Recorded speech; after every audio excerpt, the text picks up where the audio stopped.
Welcome to the Pit Stop Podcast, the fastest podcast here on YouTube. I'm your host, Dom Nikonoweski. Folks, if you're a fan of NASCAR, just follow racing in general. This is the place you want to be. Subscribe if you end up liking the vibe.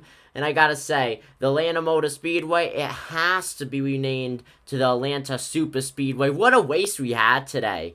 I absolutely loved it. William Byron wins stage 1, Ryan Blaney wins stage 2, and William Byron comes back to take the checkered flag for the race win as chaos happened behind him. A multi-car wreck. Christopher Bell, second place. No, he went below the yellow. That strip from him. He now finishes on the tail end of the lead pack outside of the top 10.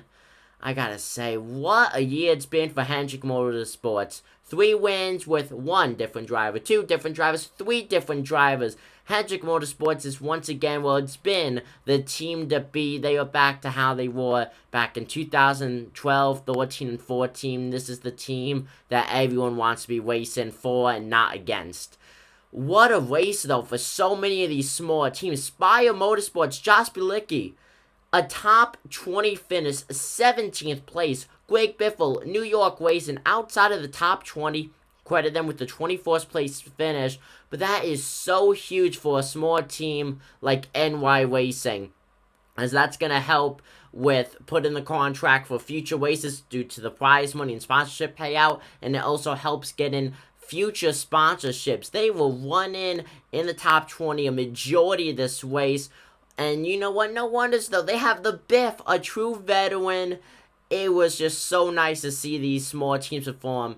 BJ McLeod, he led a few laps. Yes, it was under caution. But you know what? He finishes 20th place. Just so many of these small, not well-known drivers performing. Daniel Suarez, though, in Trackhouse Racing had a hell of a race. You had Ross Chastain, P2, promoted, credited overall with a 3rd place finish, but promoted after the Christopher Bell penalty. Daniel Suarez just outside the top 3, give him a 4th place finish. And then here we are, Corey LaJoie. Where did he come from? A top 5 finish, 5th place, moved up from being 6th due to that Christopher Bell penalty. Corey LaJoie was just staying out of trouble really this whole race. What a great race for him. That means so much for that number 7 team.